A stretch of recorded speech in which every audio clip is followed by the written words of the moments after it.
मारि चेनेलाव नोंथांमोनखौ आरो फिन खनसे बरायनानै लाफिननाय जाबाय। आंजों लोगोसे दङ दा इउटिअ आफादनिनो सासे दैदेनगिरि बिथांजों आं एसे सावरायनो सानदों। आदसा दा आंनि चेनेलाव नोंथांखौ बरायग्रोना लानाय जाबाय। आदामोननि जि आफाद बे आफादनि थांखिया मा? गिबियावहाय आङो नोंथांखौ आरो नोंथांनि चेनेलखौ नायग्रा साफ्रोमबो जोंनि बिदा फंबायफोरनिसिम आंनि गोरबोनि जानानै लोगोसे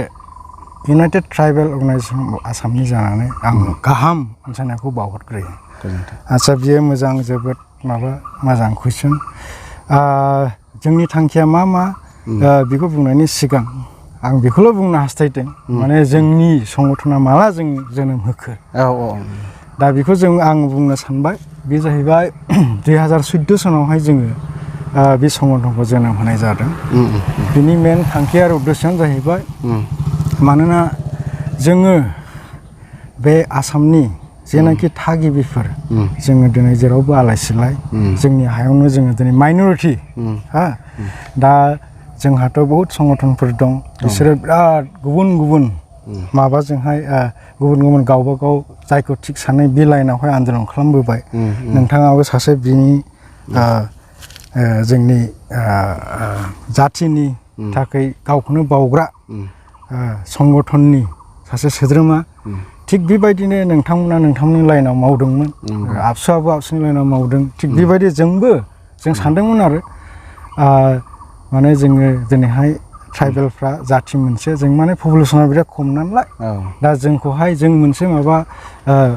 जोंनि मोन्थायखौ डिमान्ड खालामनायाव मा जायो, बिसोर गुबुन गुबुन जातिफ्रा लोगो लानानैहाय जेरै अबर', थिग बेबायदिनो अराबा, अमिसिं, बिसोर बेबायदि सोरजिदोंमोन आरो सोरजियोबो, आरो जोंनि हेंथायै बिसोरो ज' जाना गसंथायो। दासिमबो दङ, बयबो मिथिखायो। दा बिनिखायनो जों सानदोंमोन, जोंहा जुदि जयैहाय नट अनलि प्लेन्सआव जों 14था जाथि दं, बाद बाखि जोंनो हिल्स ट्राइबेल, जोङो गासै 35टा जाथि लोगो लानानैहाय बे इउनाइटेड ट्राइबेल अर्गानाइजेसन आसामखौ जों दादों। जाहाथे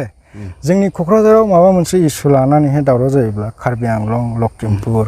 बा दाब दाब जायगा डिमा हासाव, बेफोरनिफ्राय जयै इउनिटि हिसाबै आवाज हरनो हायो।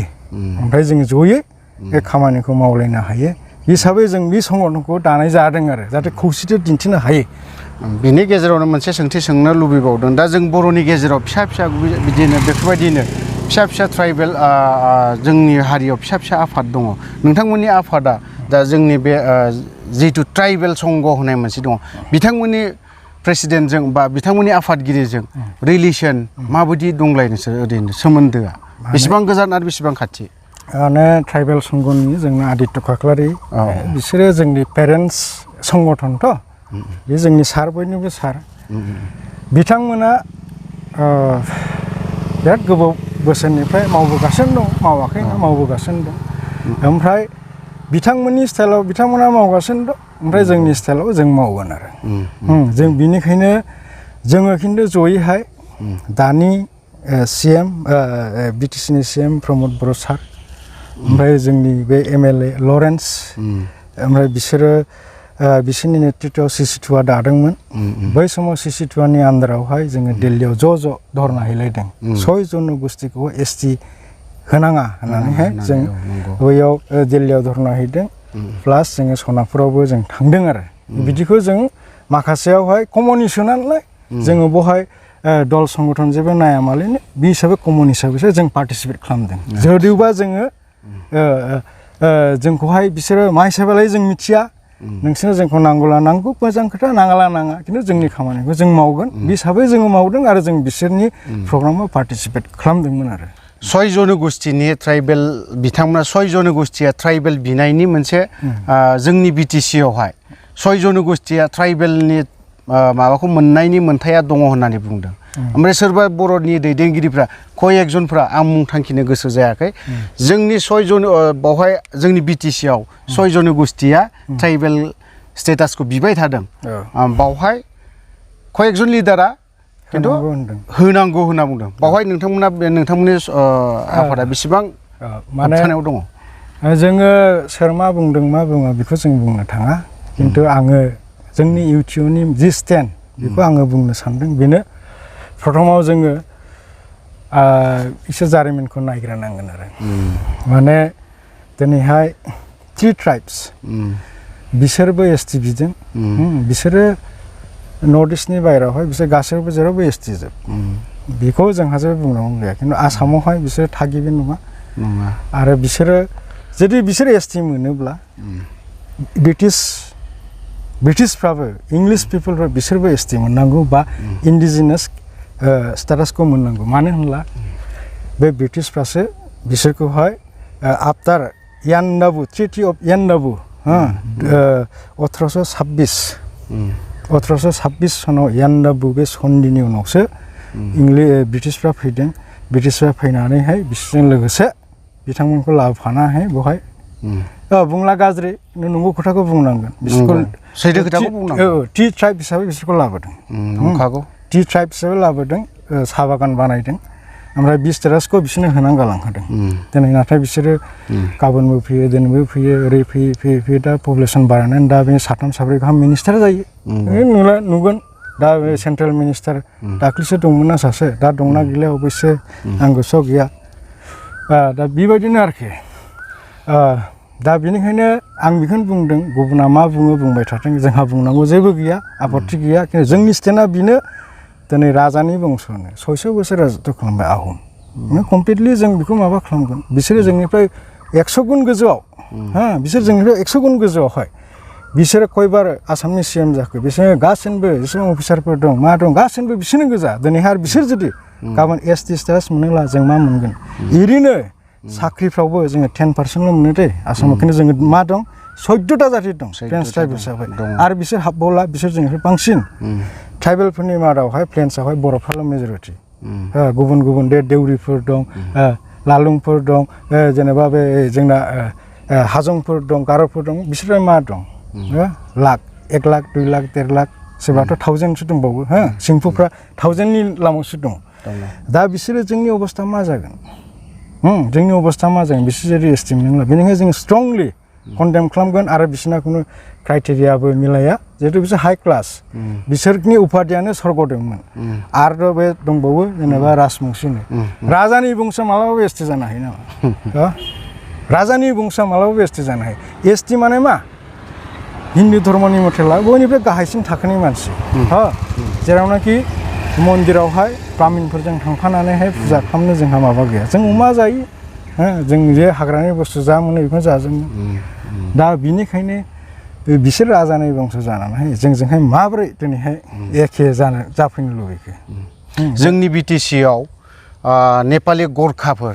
बिसोरखौ प्रटेक्टेड क्लास होदों नोंथांमोननि संगठना बावहाय बेसेबां एक्सेप्ट खालामो आरो बेसेबां गनाया दिनै आसाम बा बिटिसि सरकार बा आसाम स्टेट गभर्नमेन्टआ बेखौ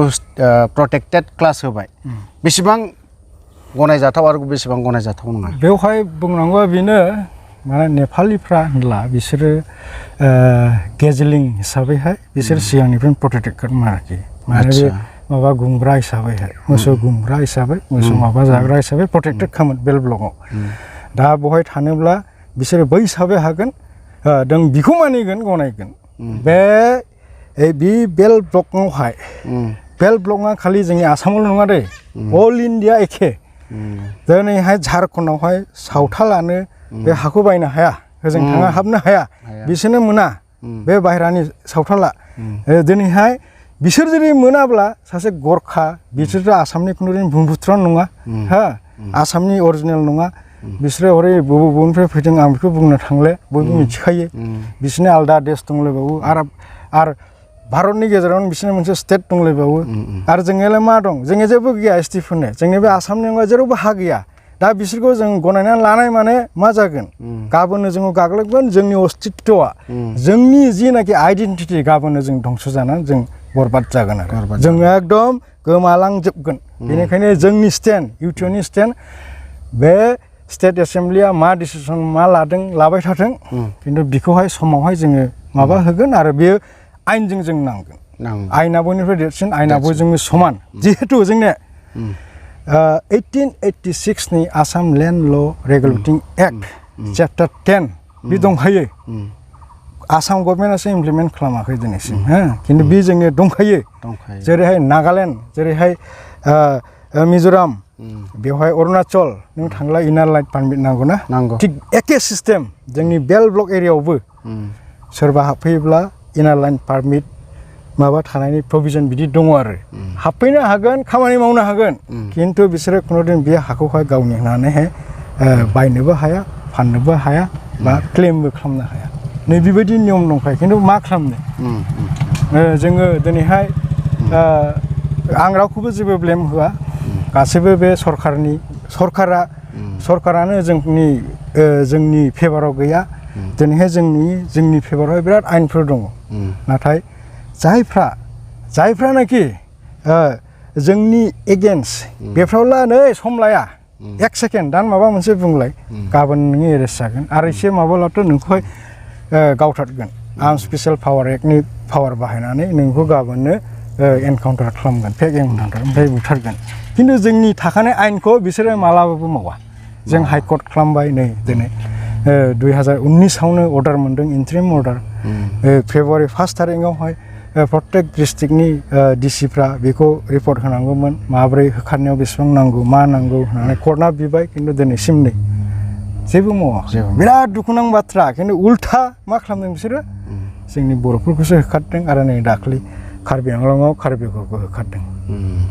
जोबथारनायाव मोनसेल' कुइसन मैया दाखालि साननैसोनि गेजेराव मोनसे निउस रादाबावहाय नुनो मोन्दों जायखौ बुङो सत्यरन्जन बिथाङा जि गोजा गाननानै मा होननानै बुङो बे गुबुन मुस्लिम बा इस्लाम धोरोमनि बारैबो गोबां खोथा बुङो बियो इस्लाम आरो हिन्दुनि खोथा गोबां खोथा बुङो दिनैहाय बर'नि गेजेरावबो दिनै सेम बियो बर'खौ मोनसे बिभाजन खालामबावनो नागिरदों बिथाङा बुंदों ख्रिस्टियान ससाइटि आरो बाथौ धोरोम ससाइटि बिथांनि जाखिनि खोथा बुंनाय बावहाय बेसेबां गनायजाथाव आरो बेसेबां अगनायजाथाव बाथ्रा बावहाय बिथाङा जा बुंदों गासिबो बे माने कमप्लिटलि आर्टिकेल इन्डियान कन्स्टिटिउसननि आर्टिकेल 25 28 बे कमप्लिटलि भायलेसन आरोखि बियो completely hate speech against religion पारपसाव ख्रिस्टाननि एगेन्स्टआव बियो बे हेड स्पिचखौ होदों आरो बिनि लोगोसे आसामनि थागिबि ट्राइबेल बियो बे भायलेट खालामदों एट्रसिटिस एक्ट बे धोरोमखौ लानानैहाय जोंनि गेजेराव बर'ल' नङा ट्राइबेलफोरखौ होनदों जायानाखि ट्राइबेलफ्रा ख्रिस्टान धर्म लादों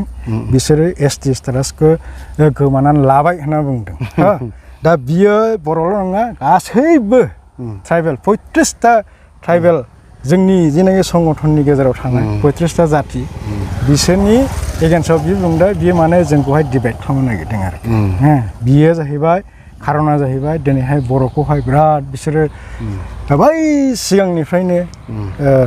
गादबनानै दोनदोंमोन जायनि फलावहाय जोंनि बर'नि राभानि गार'नि गेजेरनिफ्राय गावै मा खालामदों बिसोरो सर'नियाफोर जाहैदों माबा सोलायदों दिनैहाय गुवाहाटि बादियाव दङ बिराद गिदिर उकिल बे मानसिया देउरि मानसिया मिसिं बिसोर मा टाइटेल लिरनो बरालि टाइटेल लिरनो मा लिरनो ओमफ्राय गावथ' बे सत्यरन्जनाथ' बरा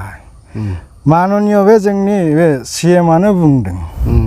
जोङो बरा दास सोरबा बुंबावदों जायफ्रा नन ट्राइबेल जोङो दिनैहाय बे बर' राभा गार' कार्बिफोरनि हायावसो दङ होनना बुंदों आरोखि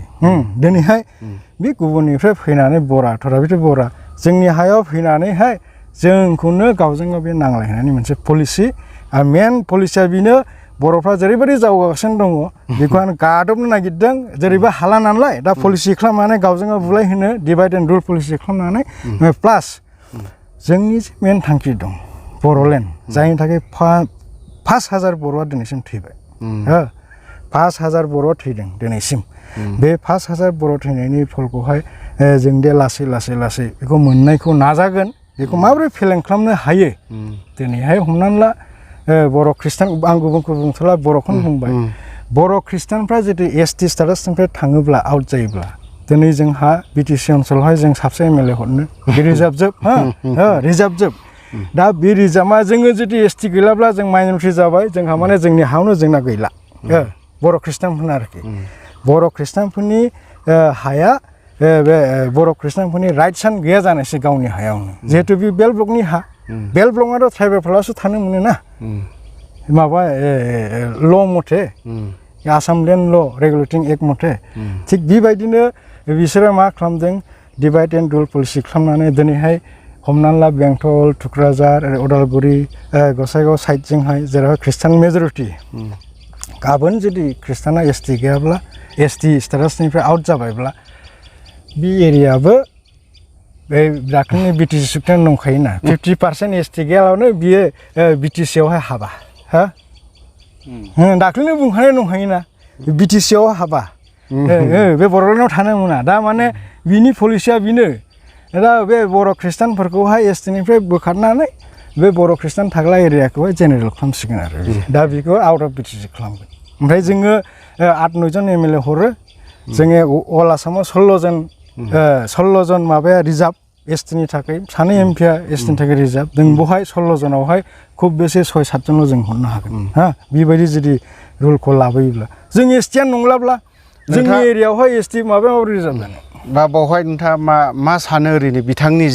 जेरैबायदि खोथा बुंनाय बावहाय बर'खौ बिभाजन बा गावहोनायनि लाइनावसो लांगासिनो दङ होननानै सानो नामा बावहाय खालि ना गावजों गाव बर'जों बर' थैलायथों बेखौ बा बुथारलायथों बेखौ खालामदों सानो नामा नों बावहाय माने बे जाहैबाय आं बुंखाबाय बिसोरनि थांखियानो जोंनि जेनाखि थांखि दं माने जोंनि बर'आ दिनैसिम बावा 5000 जन जोङो बर'फ्रा मानि थाखाय थैबोखो एफाबां जोंनि बर' बिदा फंबायफ्रा गावखौ मान सेक्रिफाइस खालामबोखो थांखिया जाहैबाय बर'लेण्ड नांथारगौ जों हा दा बेखौ जोङो 1 स्टेप 2 स्टेप ओरै खालामै थांगासिनो दं हो दा दिनैहाय बेखौ माबोरै फेलें खालामनो हायो दाथ' बिसोर गावनोबो हाला नालाय कंग्रेसनिबो बिदिनो बुंबाय दहाय नंगौ खोथा कंग्रेसनि सासे लिडारा बिदि बुंदों दा आं बेखौ कपि खालामा नंगौ खोथा बुंनायखाय आं बेखौ मेनसन खालामदों आरो खिन्थु बिनो खोथाया जाहैबाय जोंखौहाय माबोरै गार'नानै दोननो हायो जेरैहाय बै समावहाय जेलानाखि प्रथम ब्रिटिशफोर फैजेननायाव गावसोर फैनानै गावसोरथ' एकदम ब्रिटिशफोरनो लाबोनानैहाय ब्राह्मिन माबाबाय दिनैहाय बियो सत्यरन्जननि खोथाखौ बुंनायसै बियो एफाबा लेक्सार मारियो इंराजफोरखौ बे खृष्टान मिसनारिफोरखौ खिन्थु जाय भाषाखौ गाव बुङो बेखौनो खृष्टान मिसनारिफ्रासो अबदान होनानै गालांदों बियो गोसोआव दंना गैया आसामनि प्रथम मोनसे माबा मा होनो रादाब निउस पेपार अरुण'दय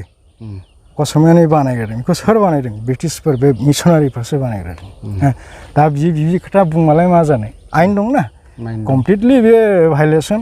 दा बिनिखायनो खालि आं बेखौल' खावलायनो लुबैगोन जोंनि गेजेराव भुल बुजाबुजि जानाङा ओमफ्राय जोंनि गेजेराव जों जेरै स्वाधीनतानि सिगांनिफ्रायबो आरो स्वाधीन जाखांनानै जों भारत स्वाधीन जाखांनानै 75 बोसोर जाबाय जों जेरै अनलायनानै दंमोन जों जेरैहाय जयैहाय धर्मखौ लामालायनो जोङो बर' थादोंमोन बेबायदि जों थानांगौ खिन्थु थिग बेबायदि खिन्थु सोरबा सासेया बे जेरैहाय श्रीलंकायावहाय रामाबो बे बिभीषण गैयाब्ला हायामोन होननानै बे माबासो बुङो लेखा बुङानि खोथा नङा थिग बेबायदि बिभीषणनि रलखौहाय जेन जोंनि बे जाथिनिफ्राय रावबो लाया बेखौनो आंनि खावलायनाय आरोखि जोबथारनायाव आदाखौ आं हामबाय होननानै बुङो आंनि चेनेलनि थ्रुयैहाय UTOAनि आफादगिरि बिथांखौ आंनो दान्दिसे सम होनायनि थाखाय हामबाय होननानै बुङो दिनैहाय जों बर' रायजो राजाफ्रा सांग्रां थानाया मोजां दिनैहाय आं सिदायै बुंनो थांगोन दिनै जि गोजा गाननो थांनाय बामोन होननाय मानसि सत्यरन्जननि जिखिनि राव बुंनाय बे रावजों जों बर' रायजो राजाफ्रा गुबुन दासान आं भिडिअखौ बारा गोलाव खालामला बेखिनियावनो दोनथ'नो सानबाय जय बर' हारिनि